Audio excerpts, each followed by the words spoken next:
Rich dad poor dad. अध्याय 8। बाधाओं को पार करना। एक बार लोग अध्ययन कर लें और उनमें पैसे की समझ भी आ जाए तो भी आर्थिक आज़ादी हासिल करने के लिए उन्हें कई बाधाओं और अवरोधों का सामना करना पड़ सकता है।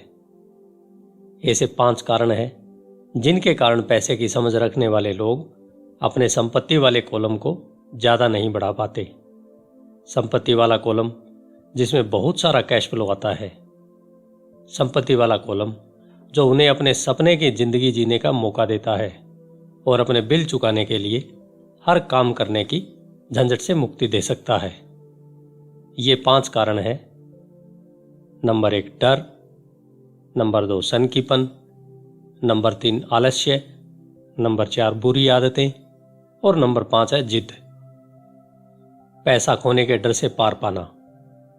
मैं कभी किसी ऐसे व्यक्ति से नहीं मिला जिसे पैसे का नुकसान अच्छा लगता हो, और मेरी जिंदगी में मैं कभी किसी अमीर आदमी से नहीं मिला जिसे पैसे का नुकसान न हुआ हो।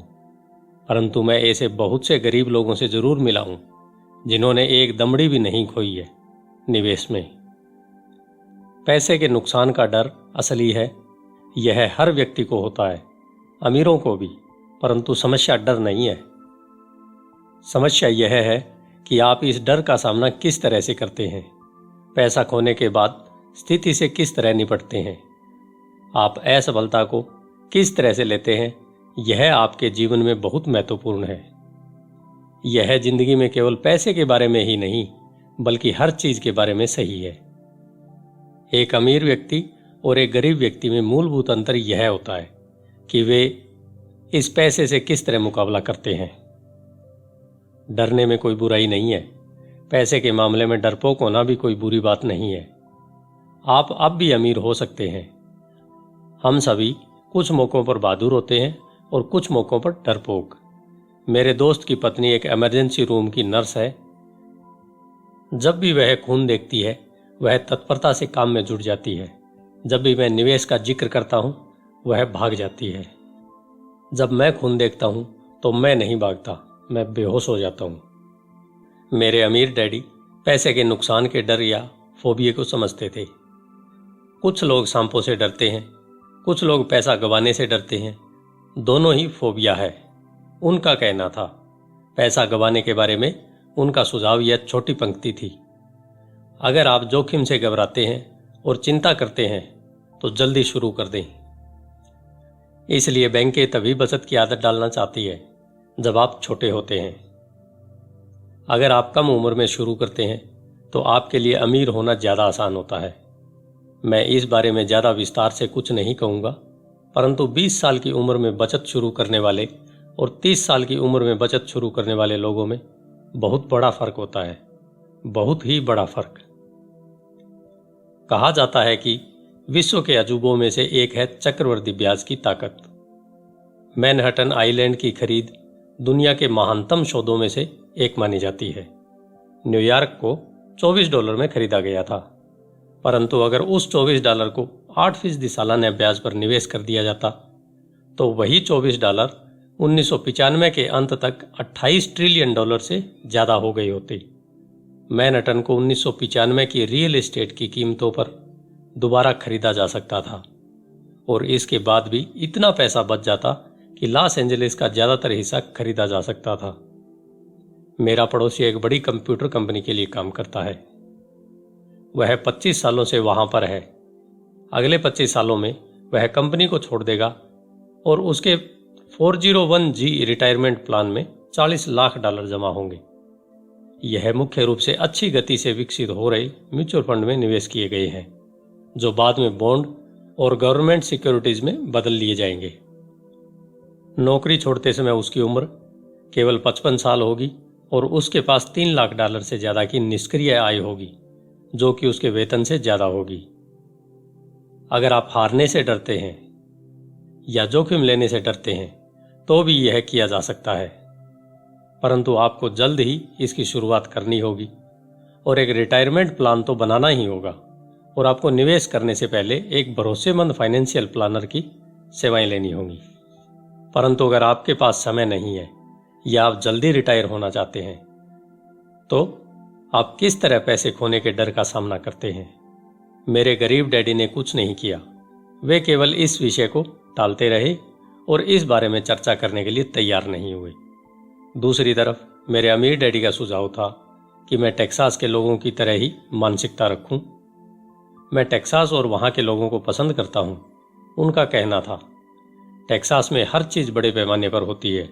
जब टेक्सास के लोग जीतते हैं तो वह बड़ी जीत होती है, और जब वे हारते हैं तो वह हार भी अद्भुत होती है। वे हारना भी पसंद करते हैं? मैंने पूछा। मेरे कहने का यह मतलब नहीं है। कोई भी हारना पसंद नहीं करता। मुझे एक खुश हारा हुआ व्यक्ति दिखा दो और मैं तुम्हें बता दूंगा कि हार ऐसी होती है। अमीर डैडी ने कहा, मैं जोखिम, पुरस्कार और असफलता के बारे में टेक्सास के लोगों के नजरिए के बारे में बात कर रहा हूं। वे जिंदगी के बारे में इसी तरह से सोचते हैं। वे बड़े पैमाने पर जीते हैं। वे यहां के ज्यादातर लोगों की तरह नहीं जीते हैं, जो पैसे के मामले में बिल्कुल कॉकरोच की तरह होते हैं। जब कोई उन पर रोशनी डालता है तो कॉकरोच घबरा जाते हैं। जब किराने वाला उनकी चिल्लर में से चवन्नी कम कर देता है तो वे शोर मचाने लगते हैं। अमीर डैडी समझाते रहे, मुझे टेक्सास का नजरिया सबसे ज्यादा पसंद है। जब वे जीतते हैं तो उन्हें खुद पर गर्व होता है, और जब वे हारते हैं तो वे शेखी बगाड़ते हैं। टेक्सास में एक कहावत है, अगर आपको दिवालिया होना है तो बड़े पैमाने पर हुआ जाए। आप डुप्लेक्स के लिए दिवालिया हो जाएं, इसकी शेखी नहीं बगाड़ी जा सकती। यहां पर ज्यादातर लोग हारने से इतना डरते हैं कि उनके लिए दिवालिया होने के लिए डुप्लेक्स भी नहीं होता। वे माइक और मुझे यह लगातार बताया करते थे कि आर्थिक असफलता का सबसे बड़ा कारण यह होता है कि लोग खेल को बहुत ज्यादा सुरक्षात्मक तरीके से खेलते हैं। लोग हारने से इतना ज्यादा डरते हैं कि वे हार जाते हैं। यह उनके शब्द थे। फ्रैंक टारकेंटर ने, जो एक वक्त का महान NFL क्वार्टरबैक था, इसी बात को दूसरी तरह से कहा है, जीतने का मतलब है हारने से न डरना। मेरी अपनी जिंदगी में मैंने यह पाया है कि जीत हमेशा हार के ठीक बाद आती है। जब मैंने आखिरकार मोटरसाइकिल चलाना सीखा तो इससे पहले मैं कई बार गिरा। मैं आज तक किसी गोल्फर से नहीं मिला हूं जिसने कोई गोल्फ बॉल न गुम की हो। मैं आज तक ऐसे प्रेमियों से भी नहीं मिला हूं जिसका दिल न टूटा हो। और मैं आज तक कभी ऐसे अमीर व्यक्ति से भी नहीं मिला हूं जिसने कभी पैसा न खोया हो। तो ज्यादातर लोग आर्थिक रूप से इसलिए नहीं जीत पाते क्योंकि उन्हें अमीर होने की खुशी से पैसा खोने का दर्द कहीं ज्यादा होता है। टेक्सास में एक और कहावत है, हर व्यक्ति स्वर्ग जाना चाहता है परंतु कोई मरना नहीं चाहता। ज्यादातर लोग अमीर होने का सपना देखते हैं परंतु पैसा खोने के विचार से कांप जाते हैं, इसलिए वे कभी स्वर्ग नहीं पहुंच पाते। अमीर डैडी माइक और मुझे टेक्सास में अपनी यात्राओं के बारे में कहानियां सुनाया करते थे। अगर आप वास्तव में यह सीखना चाहते हैं कि जोखिम को, हार और असफलता को किस तरह से संभाला जाए, तो सैन एंटोनियो जाकर अलेमो को देखो। अलेमो उन बहादुर लोगों की महान कथा है जिनके पास सफलता की कोई उम्मीद नहीं थी, फिर भी यह जानते हुए कि उन्होंने लड़ने का विकल्प चुना, उन्होंने समर्पण करने के बजाय मरने का विकल्प चुना। यह पढ़ने काबिल प्रेरक कथा है। वैसे यह एक दुखद सैन्य हार है। वे आखिरकार असफल हुए, वे हार गए। तो टेक्सास के लोग किस तरह असफलता का सामना करते हैं, वे अब भी चिल्लाते हैं, अलेमो को याद रखो। माइक और मैंने यह कहानी कई बार सुनी। जब भी अमीर डैडी किसी बड़े सौदे को करने वाले होते थे और वे नर्वस होते थे, तब वे हमें यह कहानी सुनाया करते थे। जब भी वे पर्याप्त मेहनत कर चुके होते और या तो मामला सही हो जाता या बिगड़ जाता, तब वह हमें यह कहानी सुनाया करते थे। हर बार जब वे गलती करने या पैसा गंवाने से डरते थे, तब वे हमें यह कहानी सुनाया करते थे। इससे उन्हें ताकत मिलती थी, क्योंकि यह कहानी उन्हें याद दिलाती थी कि किस तरह पैसे के नुकसान को आर्थिक विजय में बदला जा सकता है। अमीर डैडी जानते थे कि असफलता उन्हें ज्यादा मजबूत और ज्यादा स्मार्ट बनाएगी। ऐसा नहीं था कि उन्हें हारना पसंद था या वे हारना चाहते थे। वे केवल इतना जानते थे कि वे कौन थे और वे किस तरह हार का सामना करेंगे। वे नुकसान उठा लेंगे और फिर उसे जीत में बदल लेंगे। यही उन्हें एक विजेता बनाता था और दूसरों को पराजित। इससे उन्हें जोखिम उठाने के लिए सीमा लांघने का साहस मिलता था। जबकि बाकी लोग उस सीमा के पार नहीं जा पाते थे। इसलिए मैं टेक्सास के लोगों को इतना पसंद करता हूँ। उन्होंने एक बड़ी असफलता को लिया और उसे पर्यटन स्थल के रूप में बदल लिया, जिससे करोड़ों की आमदनी हो रही है। परंतु उनके सबसे अर्थपूर्ण शब्द शायद ये हैं, टेक्सास के लोग अपनी असफलताओं को दफनाते नहीं हैं, वे उनसे प्रेरणा लेते हैं। वे अपनी असफलताओं को लेकर उन्हें नारों में बदल देते हैं।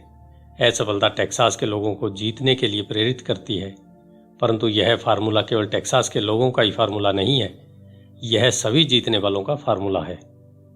जैसा मैंने अभी कहा, मोटरसाइकिल से बार बार गिरना गाड़ी चलाना सीखने की प्रक्रिया का हिस्सा है। मुझे याद है कि गिरने के बाद मुझ में गाड़ी चलाना सीखने के लिए ज़्यादा दृढ़ निश्चय आ गया था। मेरा दृढ़ निश्चय गिरने से कम नहीं हुआ था। मैंने यह भी कहा कि मैं कभी किसी ऐसे गोल्फर से नहीं मिला जिसकी बाल कभी गुम न हो। किसी चोटी के प्रोफेशनल गोल्फर के लिए बाल खोना या टूर्नामेंट हारना उसे ज़्यादा बेहतर बनने, कड़ी मेहनत करने और ज़्यादा अध्ययन करने के लिए प्रेरित करता है। इससे वे ज़्यादा बेहतर बनते हैं। जीतने वालों के लिए हार प्रेरणादायक बन जाती है, हारने वालों को हार बर्बाद कर देती है। जॉन डी रॉकफेलर के शब्दों में, मैं हमेशा हर संकट को अवसर में बदलने की कोशिश करता था। और जापानी अमेरिकी होने के नाते मैं भी यही कह सकता हूं। कई लोग कहते हैं कि पर्ल हार्बर अमेरिकी गलती थी। मैं कहता हूं कि यह जापानी गलती थी।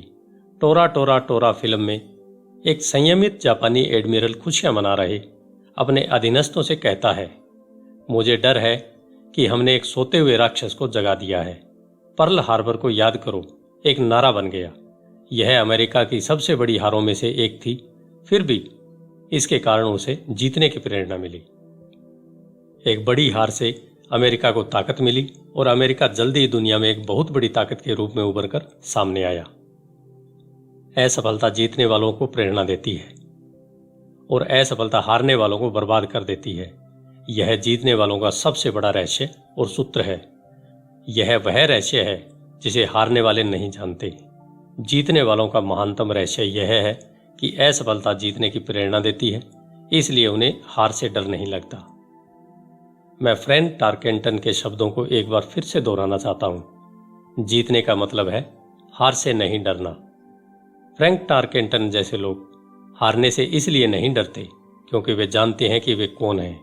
वे हारने से नफरत करते हैं इसलिए वे जानते हैं कि हार केवल उन्हें बेहतर बनाने के लिए प्रेरित कर सकती है। हारने से डरने और हारने से नफरत करने में बहुत बड़ा अंतर होता है। ज़्यादातर लोग पैसा गंवाने से इतना डरते हैं कि वे हार जाते हैं। वे डुप्लेक्स के कारण ही दिवालिया हो जाते हैं। आर्थिक रूप से वे जीवन में बहुत ज़्यादा सुरक्षात्मक खेल खेलते हैं और बहुत छोटे पैमाने पर खेलते हैं। वे बड़े घर और बड़ी कारें तो खरीद लेते हैं, परंतु वे बड़े निवेश नहीं करते। वह प्रमुख कारण जिसके कारण 90% अमेरिकी जनता पैसे के लिए संघर्ष करती है यह है कि वे हार से बचने के लिए खेलते हैं, वे जीतने के लिए नहीं खेलते। वे अपने फाइनेंशियल प्लानर या अकाउंटेंट्स या स्टॉक ब्रोकर्स के पास जाते हैं और एक संतुलित पोर्टफोलियो खरीद लेते हैं। ज़्यादातर के पास सीडी, कम आमदनी वाले बॉन्ड, म्यूचुअल फंड और बहुत कम स्टॉक में बहुत सा नकद जमा होता है। यह एक सुरक्षित और समझदारीपूर्ण पोर्टफोलियो होता है, परंतु यह जीतने वाला पोर्टफोलियो नहीं होता। यह उस व्यक्ति का पोर्टफोलियो होता है जो हार से बचने के लिए खेल रहा है। मुझे गलत मत समझिए, शायद यह 70% जनसंख्या से बेहतर पोर्टफोलियो होता है और यह भयानक है, क्योंकि पोर्टफोलियो न होने से बेहतर है सुरक्षित पोर्टफोलियो होना। यह किसी ऐसे व्यक्ति के लिए बहुत बढ़िया पोर्टफोलियो होता है जो सुरक्षा को पसंद करता है, परंतु सुरक्षित खेल खेलने और संतुलित निवेश पोर्टफोलियो वह बेहतर तरीका नहीं है जिससे सफल निवेशक अपना खेल खेलते हैं। अगर आपके पास कम पूंजी है और आप अमीर होना चाहते हैं तो पहले तो केंद्रित हो जाएं, संतुलित नहीं। अगर आप किसी सफल व्यक्ति को देखेंगे तो शुरुआत में वे संतुलित नहीं होते। संतुलित लोग कहीं नहीं जा पाते, वे एक ही जगह पर बने रहते हैं। प्रगति करने के लिए आपको पहले असंतुलित होना पड़ता है। इसे देखने के लिए आप अपने चलने की प्रगति को देखें। थॉमस एडिसन संतुलित नहीं थे, वे केंद्रित थे। बिल गेट्स संतुलित नहीं थे, वे केंद्रित थे, डोनाल्ड ट्रंप केंद्रित थे, जॉर्ज सोरोस केंद्रित थे। जॉर्ज पैटन ने अपने टैंकों को फैलाया नहीं, उन्होंने उन्हें केंद्रित किया और जर्मन पंक्ति के कमजोर ठिकानों को उड़ा डाला। फ्रांसीसियों ने मेजनोट लाइन में अपने सैन्य बल को फैलाया था और आप जानते हैं कि उनके साथ क्या हादसा हुआ था। अगर आप में अमीर होने की इच्छा है तो आप केंद्रित कर लें। अपने बहुत से अंडों को केवल कुछ बास्केट्स में रख लें। वह न करें जो अमीर और मध्यम वर्गीय लोग करते हैं, वे बहुत कम अंडों को बहुत सी बास्केट में रखते हैं। अगर आप हार से नफरत करते हैं तो सुरक्षित खेलें। अगर हारने से आप कमजोर हो जाते हैं तो सुरक्षित खेलें। संतुलित निवेश का रास्ता चुनें। अगर आपकी उम्र 25 साल से ज्यादा है और आप जोखिम उठाने से डरते हैं तो बदले नहीं। सुरक्षित खेलें, परंतु इसकी शुरुआत जल्द करें। अपने अगले अंडे को जल्दी इकट्ठा करना शुरू कर दें, क्योंकि इसमें समय लगेगा। परंतु अगर आपके पास आज़ादी के सपने हैं, चूहा दौड़ से बाहर निकलने का इरादा है, तो आपको खुद से यह सवाल पूछना चाहिए, मैं किस तरह असफलता का सामना करूंगा। अगर असफलता से आपको जीतने की प्रेरणा मिलती है तो शायद आपको कोशिश करना चाहिए, परंतु केवल शायद। अगर असफलता आपको कमजोर बना देती है या आप पर मानसिक तनाव डालती है, उस बिगड़े नवाब की तरह जो हर बार कोई चीज गलत होने पर मुकदमा दायर करने के लिए वकील को ढूंढता है, तो सुरक्षित ही खेलें। अपने दिन की नौकरी को बनाए रखें, बॉन्ड या म्यूचुअल फंड खरीदें, परंतु याद रखें कि इनमें भी खतरा होता है, हालांकि तुलनात्मक रूप से वे ज्यादा सुरक्षित होते हैं। मैं यह सब इसलिए कह रहा हूं और टेक्सास तथा फ्रैंक टारकेंटन का जिक्र कर रहा हूं क्योंकि संपत्ति वाले कॉलम को बढ़ाना आसान है। यह एक कम बुद्धि का खेल है। इसमें बहुत ज्यादा शिक्षा की जरूरत नहीं है। 5वीं कक्षा का गणित का विद्यार्थी भी यह कर सकता है, परंतु संपत्ति वाले कॉलम को तेजी से बढ़ाना बहुत ज्यादा बुद्धि का खेल है। इसमें हिम्मत, धीरज और असफलता झेलने की ताकत की जरूरत है। हारने वाले असफलता से बचते हैं, जबकि असफलता हार को जीत में भी बदल सकती हैं। अलेमो को याद रखिए। कारण नंबर 2, सनकीपन से पार पाना। आसमान गिर रहा है, आसमान गिर रहा है। हम में से ज्यादातर लोग उस छोटे मुर्गे की कहानी जानते हैं जो आसमान गिरने की चेतावनी देता हुआ अपने दड़बे में दौड़ रहा था। हम इस तरह के बहुत से लोगों को जानते हैं, परंतु हम सबके भीतर भी एक ऐसा ही छोटा मुर्गा होता है। और मैंने जैसे पहले ही कहा है, सनकी व्यक्ति दरअसल छोटे मुर्गे की तरह नहीं है। हम सभी में एक छोटा मुर्गा होता है जो तब उभर कर सामने आता है जब हमारे विचारों पर डर और शंका हावी हो जाती है। हम सभी के मन में शंकाएं होती है, मैं स्मार्ट नहीं हूं, मैं पर्याप्त अच्छा नहीं हूं, अमुक व्यक्ति मुझसे बेहतर है। हमारी शंकाएं अक्सर हमें निष्क्रिय कर देती हैं। हम क्या होगा वाला खेल खेलते हैं। क्या होगा अगर मेरे निवेश के बाद अर्थव्यवस्था धराशायी हो जाए, या क्या होगा अगर मेरा नियंत्रण खो जाए और मैं पैसा वापस न चुका सकूं। क्या होगा अगर घटनाएं मेरी योजना के हिसाब से न हो, या हमारे कई ऐसे दोस्त या प्रियजन भी हो सकते हैं जो हमें अपनी कमजोरियों को याद दिला दें, चाहे हमने उनकी सलाह मांगी या न मांगी हो। वे अक्सर कहते हैं, तुम्हें ऐसा क्यों लगता है कि तुम यह कर सकते हो, या अगर यह इतना ही बढ़िया होता तो हर कोई ऐसा क्यों नहीं कर रहा है, या यह कभी सफल हो ही नहीं सकता। तुम्हें पता ही नहीं है कि तुम किस बारे में बात कर रहे हो। शंका के ये तीर कई बार इतने तीखे होते हैं कि हम काम करना चालू ही नहीं कर पाते। हमारे दिल में डर बैठ जाता है। कई बार हम सो भी नहीं पाते। हम आगे बढ़ने में असफल होते हैं तो हम सुरक्षित चीजों के साथ ही बने रहते हैं और अवसर हमारे पास से होकर गुजर जाता है। हम जिंदगी को अपने पास से गुजरते हुए देखते रहते हैं और हम अपने शरीर में जकड़न के कारण बिना हिले डुले बैठे रहते हैं। हमने इसे अपनी जिंदगियों में कभी न कभी इस तरह से महसूस किया होगा और कई लोगों के साथ यह बहुत बार हुआ होगा। फाइडेलिटी मैगलिन म्यूचुअल फंड के पीटर लिंच आसमान गिरने की चेतावनियों को शोर कहकर पुकारते हैं और हम सभी इसे सुनते हैं। शोर या तो हमारे दिमाग में सुनाई देता है या फिर यह बाहर से आता है, प्राय दोस्तों से, परिवारों से, सहकर्मियों से और मीडिया से। लिंच 1950 के दशक के दौरान का एक अनुभव बताते हैं, जब परमाणु युद्ध का खतरा समाचार पत्रों में इतना ज्यादा प्रचारित किया गया था कि लोगों ने फॉलआउट शेल्टर बना लिए थे और अनाज पानी इकट्ठा करना चालू कर दिया था। अगर उन्होंने फॉल आउट शेल्टर बनाने के बजाय इस पैसे को समझदारीपूर्वक बाजार में निवेश कर दिया होता तो शायद आज वे आर्थिक रूप से आज़ाद होते। जब कुछ साल पहले लॉस एंजलिस में दंगे भड़के तो सारे देश में बंदूकों की बिक्री बढ़ गई।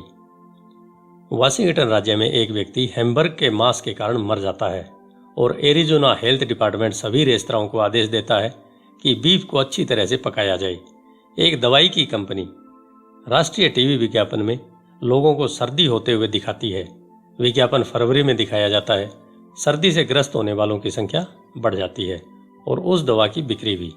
ज़्यादातर लोग गरीब होते हैं क्योंकि जब निवेश की बात आती है तो संसार में ऐसे छोटे मुर्गों की संख्या बहुत है जो यह चिल्लाते हुए घूम रहे हैं, आसमान गिर रहा है, आसमान गिर रहा है। और छोटे मुर्गे इसलिए प्रभावी होते हैं क्योंकि हम सभी के अंदर एक छोटा मुर्गा होता है। विनाश की अफवाहों और बुरे समय की कल्पना से आपके मन में शंका और डर पैदा न हो। इसमें बहुत ज़्यादा बहादुरी की जरूरत होती है। 1992 में मेरा रिचर्ड नाम का दोस्त मुझसे मिलने फिनिक्स आया। वह स्टॉक और रियल एस्टेट में हमारे द्वारा किए काम से बहुत प्रभावित था। फिनिक्स में रियल एस्टेट की कीमतों में मंदी चल रही थी।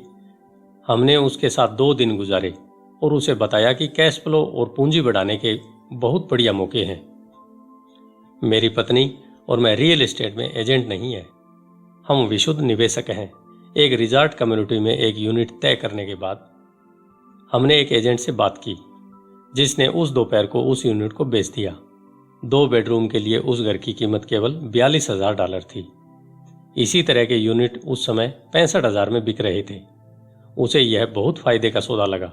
रोमांचित होकर उसने इसे खरीद लिया और बोस्टन लौट गया। 2 सप्ताह बाद एजेंट ने हमें फ़ोन किया कि हमारा दोस्त पीछे हट गया है। मैंने तत्काल उसे फ़ोन करके इसका कारण पता किया। उसने इतना ही कहा। उसने इस विषय पर अपने पड़ोसी से चर्चा की थी और उसके पड़ोसी ने उससे कहा था कि यह एक बुरा सौदा था क्योंकि वह ज़्यादा महंगे में खरीद रहा था। मैंने रिचर्ड से पूछा कि क्या उसका पड़ोसी निवेशक है। रिचर्ड ने कहा नहीं। फिर मैंने उससे पूछा कि उसने उसकी सलाह क्यों मानी, तो रिचर्ड सुरक्षात्मक हो गया और उसने बस यही कहा कि वह बढ़िया जांच पड़ताल करता रहता है। फिनिक्स में रियल एस्टेट बाजार के दिन पलटे और 1994 में उस छोटे से यूनिट के $1,000 प्रति माह किराया मिल रहा था। जाड़े के पीक सीजन में $2,500 प्रति माह। 1995 में यूनिट की कीमत बढ़कर $95,000 हो गई थी। रिचर्ड को इतना ही करना था कि वह शुरुआत में $5,000 चुका दे और चूहा दौड़ से बाहर निकलने की प्रक्रिया शुरू हो जाती। आज तक वह कुछ नहीं कर पाया और फिनिक्स के सौदे जैसे मौके अब भी मौजूद हैं। बस आपको उन्हें कुछ ज़्यादा गौर से देखना पड़ेगा। रिचर्ड के पीछे हटने से मुझे ताज्जुब नहीं हुआ था। इसे खरीदार का पछतावा कहा जाता है और यह हम सबको प्रभावित करता है। यही शंकाएं हमें ले डूबती हैं। छोटा मुर्गा जीत जाता है और हम आज़ादी का मौका गंवा देते हैं। दूसरे उदाहरण में मैं सीडी के बजाय टैक्स लिएन सर्टिफिकेशन में अपनी संपत्ति का कुछ हिस्सा रखता हूं। मैं अपने पैसे पर 16% प्रति वर्ष कमाता हूं, जो बैंकों द्वारा दिए जाने वाले 5% से निश्चित रूप से काफ़ी ज़्यादा है। ये प्रमाण पत्र रियल एस्टेट द्वारा सुरक्षित होते हैं और राज्य के कानून द्वारा संरक्षित होते हैं, जो निश्चित रूप से ज़्यादातर बैंकों से ज़्यादा बेहतर होते हैं। जिस आधार पर उन्हें खरीदा जाता है वह भी काफ़ी सुरक्षित फार्मूला है। उनमें सिर्फ एक दिक्कत यह होती है कि उन्हें बुनाया नहीं जा सकता, तो मैं उन्हें 2 से 7 साल की सीडी मान लेता हूँ। हर बार जब भी मैं किसी को बताता हूँ, खासकर उसे जिसके पास पैसा सीडी में रखा हुआ है, कि मैं अपने पैसे को इस तरह रखता हूँ, तो वे मुझे बताते हैं कि यह खतरनाक है। वे मुझे बताते हैं कि मुझे ऐसा नहीं करना चाहिए था। मैं उनसे पूछता हूँ कि उन्हें यह ज्ञान कहाँ से मिला, तो वे कहते हैं कि उनके दोस्त या निवेश की पत्रिका से। उन्होंने ऐसा कभी नहीं किया और वे दूसरे व्यक्ति को जो ऐसा कर रहे हैं यह बता रहे हैं कि उसे ऐसा क्यों नहीं करना चाहिए। मैं जिस सबसे कम आमदनी की उम्मीद करता हूँ वह 16% होती है, परंतु जिन लोगों के मन में शंका होती है वे केवल 5% से ही संतुष्ट हो जाते हैं। शंका बहुत महंगी साबित होती है। मेरा मानना है कि यही संदेह और सनकीपन ज्यादातर लोगों को गरीब बनाए रखता है और उनसे सुरक्षित खेल खिलवाता है। असली दुनिया इंतजार कर रही है कि आप अमीर बने। केवल आपके संदेह ही आपको गरीब बनाए हुए हैं। जैसा मैंने कहा, चूहा दौड़ से बाहर निकलना तकनीकी रूप से आसान है। इसमें ज़्यादा शिक्षा की जरूरत नहीं होती, परंतु इन सौदों के कारण ज़्यादातर लोग इससे बाहर नहीं निकल पाते। शंकालु लोग कभी नहीं जीत पाते। अमीर डैडी का कहना था, शंका और डर के कारण व्यक्ति संदेहवादी बन जाता है। शंकालु व्यक्ति आलोचना करते हैं, जबकि जीतने वाले लोग विश्लेषण करते हैं। यह उनकी एक और पसंदीदा कहावत थी। अमीर डैडी ने यह स्पष्ट किया कि आलोचना से दिमाग बंद जाता है, जबकि विश्लेषण से आंखें खुल जाती हैं। विश्लेषण से जीतने वाले यह देख सकते हैं कि आलोचक अंधे हैं, और वे उन मौकों को भी देख सकते हैं जो और किसी को नहीं दिख रहे हैं। और दूसरे लोग जिन मौकों को नहीं देख पाते हैं, उन्हें देखने की क्षमता किसी भी तरह की सफलता की कुंजी है। जो लोग पैसे की आज़ादी ढूंढ रहे हैं, उनके लिए रियल एस्टेट निवेश का एक दमदार तरीका है। यह निवेश का एक अद्भुत तरीका है। परंतु जब भी मैं रियल एस्टेट का जिक्र करता हूं, तो मुझे यह सुनने को मिलता है, मैं टॉयलेट नहीं सुधारना चाहता। इसी को पीटर लिंच शोर कहते हैं। इसी को मेरे अमीर डैडी शंकालु लोगों के बहाने कहते हैं। ऐसे लोग जो केवल आलोचना करते हैं, विश्लेषण नहीं करते। ऐसे लोग जिनके दिमाग पर उनकी शंकाओं और डरों का पर्दा पड़ा रहता है, वे अपनी आंखें नहीं खोलते। तो जब कोई कहता है मैं टॉयलेट नहीं सुधारना चाहता, तो मैं जवाब देता हूं, आपको ऐसा क्यों लगता है कि मैं यह करना चाहता हूं? वे यह कह रहे हैं कि जो उन्हें चाहिए, टॉयलेट उससे ज़्यादा महत्वपूर्ण है। मैं चूहा दौड़ से बाहर निकलने की आज़ादी के बारे में बात करता हूं, और उनका पूरा ध्यान टॉयलेट पर लगा रहता है। इसी तरह के विचार ज़्यादातर लोगों को करीब बनाए रखते हैं। वे विश्लेषण करने के बजाय आलोचना करते हैं। मैं नहीं करना चाहता, आपकी सफलता की कुंजी को अपने अंदर समाये रहते हैं, अमीर डैडी का कहना था। चूंकि मैं भी टॉयलेट ठीक करने में ज़्यादा रुचि नहीं रखता, इसलिए मैं एक प्रॉपर्टी मैनेजर की तलाश कर लेता हूं जो टॉयलेट ठीक करने का ध्यान रखता है। घरों या अपार्टमेंट को चलाने के लिए एक बढ़िया प्रॉपर्टी मैनेजर को ढूंढने के बाद मेरा कैश फ्लो बढ़ जाता है। परंतु इससे भी ज़्यादा महत्वपूर्ण यह है कि एक बढ़िया प्रॉपर्टी मैनेजर मुझे और ज़्यादा रियल एस्टेट खरीदने का मौका देता है, क्योंकि मुझे टॉयलेट का ध्यान नहीं रखना पड़ता। एक बढ़िया प्रॉपर्टी मैनेजर रियल एस्टेट में सफलता की कुंजी है। मेरे लिए रियल एस्टेट से भी ज़्यादा महत्वपूर्ण है एक अच्छा मैनेजर खोजना। प्राय किसी बढ़िया प्रॉपर्टी मैनेजर को अच्छे सौदे के बारे में पहले से पता चल जाता है, जबकि रियल एस्टेट एजेंट को बाद में पता चलता है, जिसके कारण वे और भी ज़्यादा मूल्यवान हो जाते हैं। मैं नहीं करना चाहता को सफलता की कुंजी कहने के पीछे अमीर डैडी का यही मतलब था। चूंकि मैं भी टॉयलेट ठीक नहीं करना चाहता, इसलिए मैंने यह विचार किया कि किस तरह ज़्यादा रियल एस्टेट खरीदी जाए और चूहा दौड़ से बाहर निकलने की प्रक्रिया तेज की जाए। जो लोग यह कहना जारी रखते हैं मैं टॉयलेट नहीं सुधारना चाहता, वे अक्सर इस सशक्त निवेश माध्यम से खुद को वंचित रखते हैं। उनके लिए टॉयलेट उनकी आज़ादी से ज़्यादा महत्वपूर्ण होता है। स्टॉक मार्केट में मैं अक्सर लोगों को यह कहते हुए सुनता हूँ, मैं अपने पैसे नहीं गंवाना चाहता। उन्हें ऐसा क्यों लगता है कि मैं या कोई व्यक्ति पैसे गंवाना पसंद करते हैं? वे सिर्फ इसलिए पैसा नहीं बना पाते क्योंकि वे पैसा गंवाने के लिए तैयार नहीं होते। विश्लेषण करने के बजाय वे एक और सशक्त निवेश के माध्यम यानी स्टॉक मार्केट की तरफ से अपने दिमाग को बंद कर लेते हैं। दिसंबर 1996 में मैं अपने एक दोस्त के साथ नज़दीकी गैस स्टेशन के पास से गुजर रहा था। उसने देखा और अनुमान लगाया कि तेल की कीमतें बढ़ जाएंगी। मेरा दोस्त बहुत चिंता करता रहता है, यह छोटा मुर्गा है, उसके हिसाब से आसमान हमेशा गिरने वाला होता है और अक्सर आसमान उसी के सिर पर गिरता है। जब हम घर पहुंचे तो उसने मुझे वे तमाम आंकड़े बताए जो अगले कुछ सालों में तेल की कीमतें क्यों बढ़ेंगी। ये आंकड़े मुझे पहले पता नहीं थे, हालांकि मैंने वर्तमान ऑयल कंपनी में बहुत से शेयर खरीदे थे। उस सूचना के आधार पर मैंने तत्काल एक नई ऑयल कंपनी की खोज शुरू कर दी, जिसे उसके वास्तविक मूल्य से कम आंका गया हो।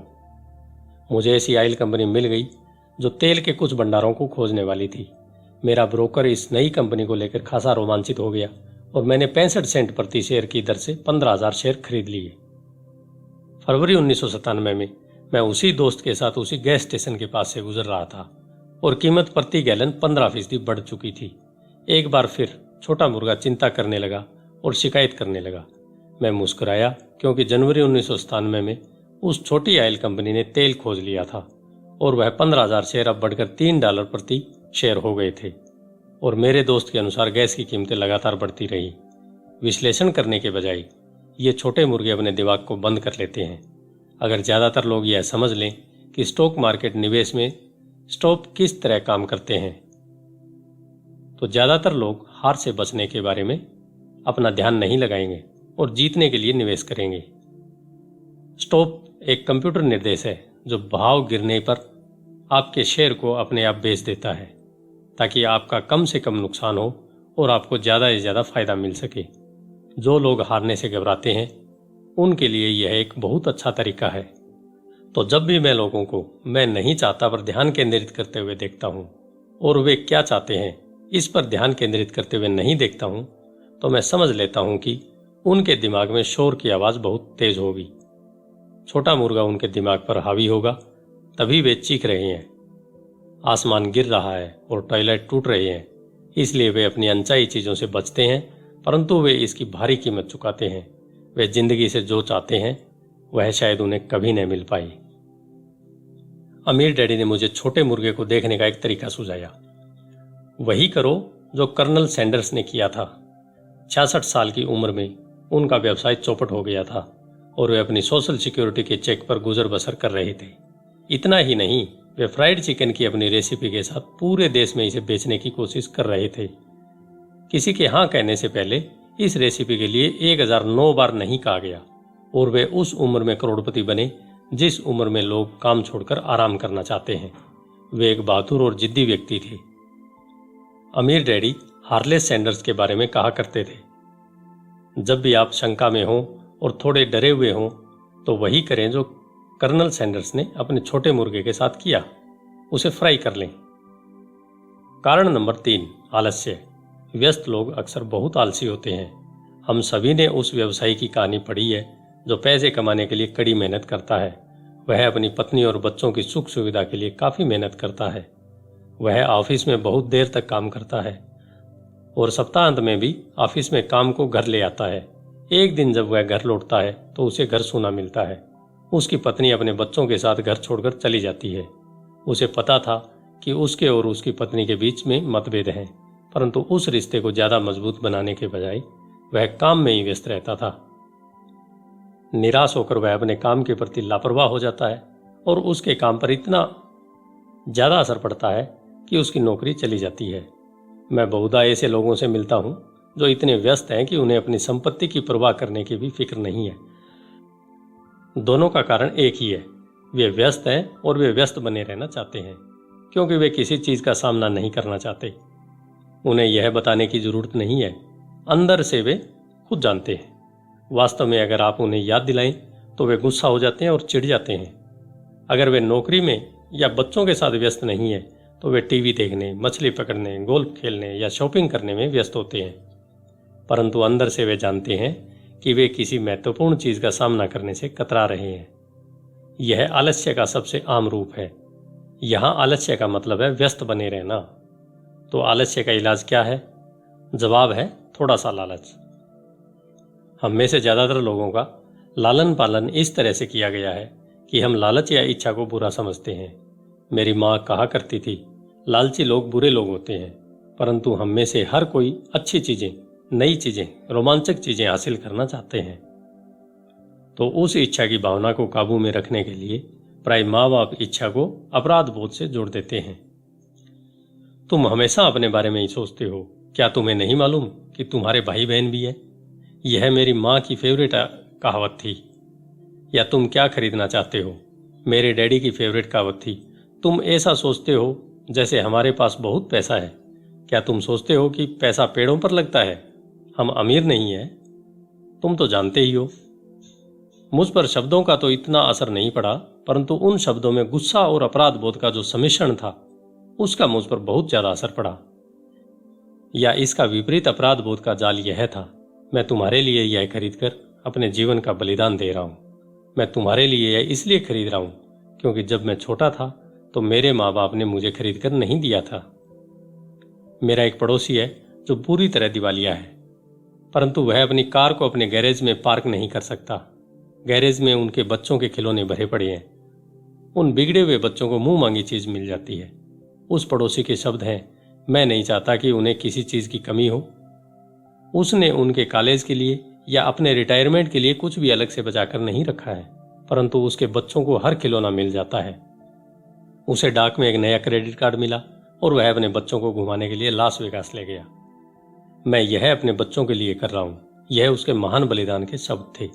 अमीर डैडी इस वाक्य से चिढ़ते थे, मैं इसे नहीं खरीद सकता। मेरे असली घर में मुझे यही वाक्य अक्सर सुनने को मिल जाता था। इसके बजाय अमीर डैडी चाहते थे कि उनके बच्चे यह कहें, मैं इसे किस तरह खरीद सकता हूं।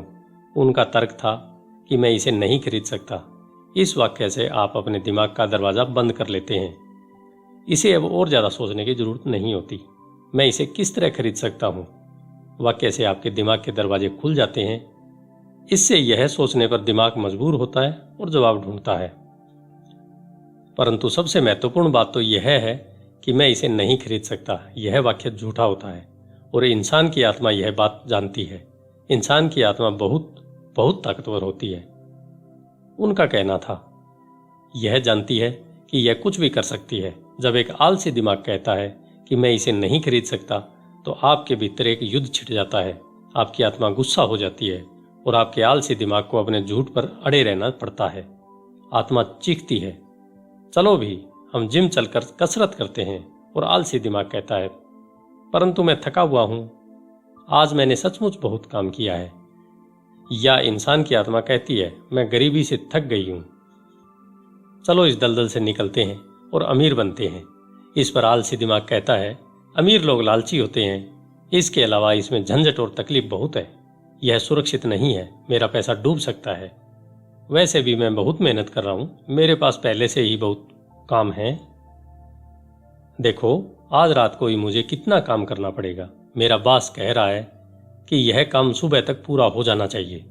मैं इसे नहीं खरीद सकता। यह वाक्य दुख से भरा है। इससे लाचारी की भावना आती है, जिससे निराशा और इसके बाद अवसाद पैदा हो जाता है। इसके लिए एक और शब्द है, उदासीनता।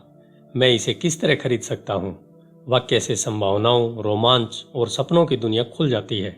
इसलिए मेरे अमीर डैडी इस बात से ज्यादा चिंतित नहीं होते थे कि आप क्या खरीदना चाहते हैं, परंतु वे यह जानते थे कि मैं इसे किस तरह खरीद सकता हूं। वाक्य से एक ज्यादा मजबूत दिमाग और एक ज्यादा प्रतिभाशाली आत्मा का निर्माण होता है। इसलिए उन्होंने माइक या मुझे शायद ही कभी कुछ दिया हो। इसके बजाय वे हमसे कहते थे, तुम इसे किस तरह खरीद सकते हो। और यह हमारे कॉलेज के बारे में भी सही था, जिसे हमने अपने खर्चे से पूरा किया है। वह हमें लक्ष्य को हासिल करना नहीं सिखा रहे थे, वे तो हमें लक्ष्य को हासिल करने की प्रक्रिया का ज्ञान दे रहे थे।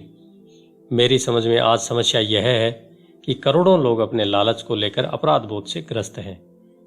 यह उनके बचपन से बुढ़ापे तक चलता है। वे जिंदगी में मिलने वाली अच्छी अच्छी चीजें चाहते हैं। ज्यादातर लोगों के अवचेतन में यह विचार मौजूद रहता है, आपको यह नहीं मिल सकती या आप इसे कभी नहीं खरीद पाएंगे। जब मैंने चूहा दौड़ से बाहर निकलने का फैसला किया तो मेरे दिमाग में एक सवाल आया, मैं किस तरह इस चूहा दौड़ से बाहर निकल सकता हूं ताकि मुझे दोबारा काम न करना पड़े। और मेरे दिमाग में जवाब और सुझाव सामने आ गए। सबसे मुश्किल चीज थी मेरे असली माता पिता की सीख कि हम इसे नहीं खरीद सकते, या केवल अपने बारे में ही मत सोचें, या तुम दूसरों के बारे में क्यों नहीं सोचते। और इसी तरह के शब्द जो मेरे लालच को दबाने के लिए मुझसे अपराध बोध भरते थे। तो आप किस तरह अपने आलस्य से जीत सकते हैं? इसका जवाब है थोड़े से लालच से। यह WII-FM रेडियो स्टेशन है, जिसका पूरा अर्थ है what is in it for me. इसमें मेरे लिए क्या है, व्यक्ति को बैठकर पूछना चाहिए। अगर मैं स्वस्थ, सेक्सी और आकर्षक हूं तो इसमें मेरे लिए क्या है, या मेरी जिंदगी कैसी होगी अगर मुझे फिर कभी काम नहीं करना पड़े, या मैं क्या करूंगा अगर मुझे मनचाहा पैसा मिल जाए। इस थोड़े से लालच के बिना, कुछ बेहतर हासिल करने की इच्छा के बिना प्रगति नहीं हो सकती। हमारी दुनिया इसलिए तरक्की करती जा रही है क्योंकि हम सभी एक बेहतर जिंदगी जीना चाहते हैं। हम कुछ बेहतर चाहते हैं, इसलिए नए आविष्कार होते हैं। हम स्कूल जाते हैं और मेहनत से पढ़ते हैं क्योंकि हम कुछ बेहतर चाहते हैं। इसलिए जब भी आप किसी ऐसी चीज से कतरा रहे हैं जो आपके हिसाब से आपको करना चाहिए, तो आपको खुद से केवल यही पूछना चाहिए कि इसमें मेरे लिए क्या है, थोड़े लालची बने। यह आलस्य का सबसे बढ़िया इलाज है। परंतु बहुत ज्यादा लालच भी अच्छा नहीं होता, क्योंकि हर चीज की अति बुरी होती है। परंतु वह याद रखो जो वॉल स्ट्रीट फिल्म में माइकल डगसल ने कहा था, लालच अच्छा होता है, अमीर डैडी से अलग तरह से कहते हैं। अपराध बोध लालच से ज्यादा बुरा होता है, क्योंकि अपराध बोध के कारण शरीर में से आत्मा निकल जाती है। और मेरे लिए एलिनोर रूजवेल्ट की कहावत सबसे अच्छी है, वही करो जो तुम्हें दिल से अच्छा लगता है, क्योंकि तुम्हारी हर बात में आलोचना होगी। अगर तुम कोई काम करोगे तो भी तुम्हारी आलोचना होगी, और तुम कोई काम नहीं करोगे तो भी तुम्हारी आलोचना तो होगी ही। कारण नंबर 4, आदतें। हमारी जिंदगी पर हमारी शिक्षा से ज्यादा असर हमारी आदतों का पड़ता है। आर्नोल्ड श्वार्ज़नेगर की फिल्म कानन देखने के बाद मेरे एक दोस्त ने कहा, मैं चाहता हूं कि मेरा शरीर श्वार्ज़नेगर जैसा हो। ज्यादातर साथियों ने सहमति में सिर हिला दिया। मैंने तो यह सुना है कि एक समय वह वास्तव में दुबला और कमजोर सा था। दूसरे मित्र ने जोड़ा, हाँ मैंने भी सुना है। एक और दोस्त ने कहा, मैंने सुना है कि वह हर रोज जिम जाता है और उसने वहां कसरत करने की आदत डाल ली। हाँ मुझे भी लगता है वह ऐसा करता होगा। समूह के शंकालु व्यक्ति ने कहा, मुझे तो लगता है कि वह इसी तरह पैदा हुआ होगा। इसके अलावा हम आर्नोल्ड की बातें ही क्यों कर रहे हैं, चलो बियर पिएं।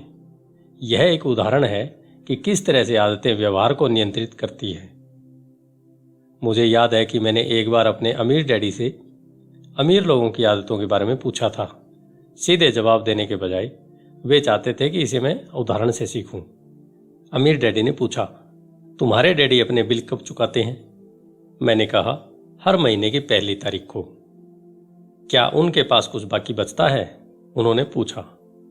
थोड़ा बहुत, मैंने कहा। यही वह खास कारण है जिसके कारण उन्हें संघर्ष करना पड़ता है। और अमीर डैडी ने कहा, उनकी आदतें बुरी हैं। तुम्हारे डैडी सबको पहले पैसे देते हैं, वह खुद को सबसे आखिर में पैसे देते हैं, और ऐसा भी तभी करते हैं जब उनके पास कुछ बचा होता है। सामान्य तौर पर उनके पास कुछ नहीं बचता। मैंने कहा, परंतु उन्हें अपने बिल का भुगतान तो करना ही होगा, नहीं क्या? आप यह तो नहीं कहना चाहते कि उन्हें अपने बिल्स का भुगतान नहीं करना चाहिए? बिल्कुल नहीं, अमीर डैडी ने कहा। मैं समय पर अपने बिल चुकाने में पूरी तरह विश्वास करता हूं। मैं केवल खुद को सबसे पहले पैसे देता हूं, सरकार को पैसे देने से पहले। परंतु तब क्या होगा जब आपके पास पर्याप्त पैसा नहीं हो? मैंने पूछा। ऐसी स्थिति में आप क्या करते हैं?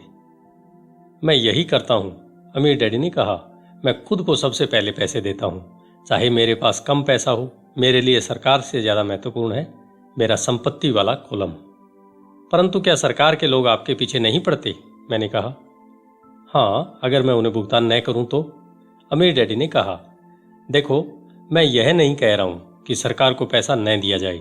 मैं केवल यह कह रहा हूं कि खुद को सबसे पहले भुगतान किया जाए, चाहे मेरे पास पैसा कम ही हो। परंतु आप ऐसा कैसे कर सकते हैं? मैंने जवाब दिया। सवाल कैसे का नहीं है, सवाल क्यों का है, अमीर डैडी ने कहा। अच्छा, आप ऐसा क्यों करते हैं? प्रेरणा, अमीर डैडी ने कहा। अगर मैं उनका भुगतान नहीं करूं तो कौन ज्यादा जोर से शिकायत करेगा, मैं या मेरे लेनदार? आपकी बजाय आपके लेनदार ज्यादा जोर से चिल्लाएंगे, मैंने स्पष्ट विकल्प को चुनते हुए कहा। अगर आप खुद को पैसे नहीं देंगे तो आप कुछ भी नहीं कहेंगे।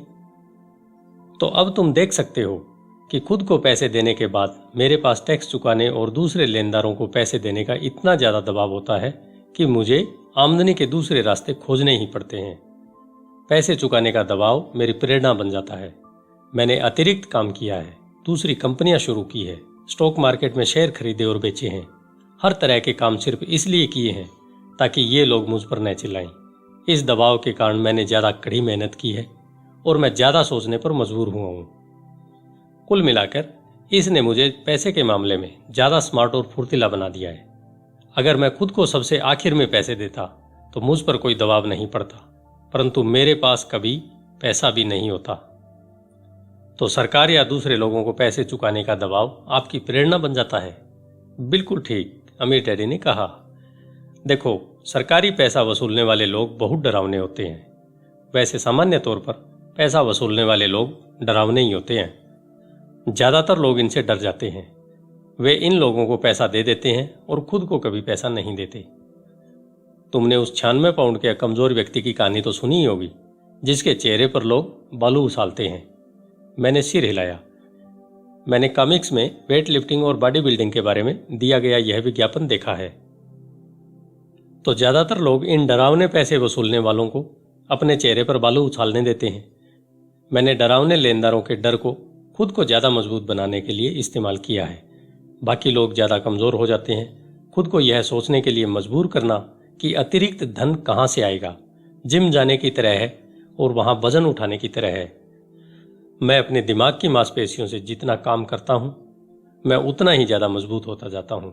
अब मैं इन डरावने लेनदारों से जरा भी नहीं डरता हूं। मुझे अमीर डैडी की बातें पसंद आ रही थी। तो अगर मैं पहले खुद को पैसे देता हूं तो मैं आर्थिक और मानसिक दृष्टि से ज्यादा मजबूत हो सकता हूं। अमीर डैडी ने सहमति में सिर हिलाया। और अगर मैं खुद को सबसे आखिर में पैसे देता हूं या बिल्कुल भी पैसे नहीं देता हूं तो मैं कमजोर हो जाता हूं। इसलिए बॉस, मैनेजर, टैक्स वसूलने वाले, बिल चुकाने वाले और मकान मालिक जैसे लोग मुझे जिंदगी भर इधर उधर ठोकर मारते रहेंगे, सिर्फ इसलिए क्योंकि पैसे के बारे में मेरी आदतें अच्छी नहीं है। अमीर डैडी ने सिर हिलाया, 96 पाउंड के कमजोर व्यक्ति की तरह। कारण नंबर 5, जिद। जिद या हठधर्मिता अहंकार और अज्ञान का मिला जुला रूप है। जो मैं जानता हूं उससे पैसा आता है, जो मैं नहीं जानता उसके कारण मैं पैसा खोता हूं। हर बार जब मैंने जिद की है मैंने पैसा गंवाया है। वह इसलिए क्योंकि जब मैं जिद करता हूं तो मैं दरअसल यह भरोसा करता हूं कि जो मैं नहीं जानता वह महत्वपूर्ण नहीं है। अमीर डैडी मुझे अक्सर बताया करते थे। मैंने पाया है कि कई लोग जिद का प्रयोग अपना अज्ञान छुपाने के लिए भी करते हैं। जब मैं फाइनेंशियल स्टेटमेंट पर लेखापालों या निवेशकों से चर्चा करता हूं तो ऐसा अक्सर होता है। वे चर्चा में अपनी जिद के आधार पर जीतना चाहते हैं। मैं समझ जाता हूं कि जिस मुद्दे पर बात हो रही है उसके बारे में उन्हें पर्याप्त ज्ञान नहीं है। वे झूठ नहीं बोल रहे होते हैं, परंतु वे सच भी नहीं बोल रहे होते हैं। धन, फाइनेंस और निवेश की दुनिया में ऐसे कई लोग हैं जिन्हें यह पता ही नहीं होता कि वे किस बारे में बात कर रहे हैं। पैसे के उद्योग में ज्यादातर लोग सेकंड हैंड कार के सेल्समैन की तरह व्यवहार करते हैं। जब आप जानते हो कि आप किसी विषय में अज्ञानी हैं तो उस क्षेत्र में किसी विशेषज्ञ को ढूंढकर या उस विषय पर कोई अच्छी पुस्तक पढ़कर अपना ज्ञान बढ़ाना शुरू कर दें। धन्यवाद। आइए चलते हैं अध्याय 9 की तरफ, जो है शुरू करना। आपका दिन शुभ हो।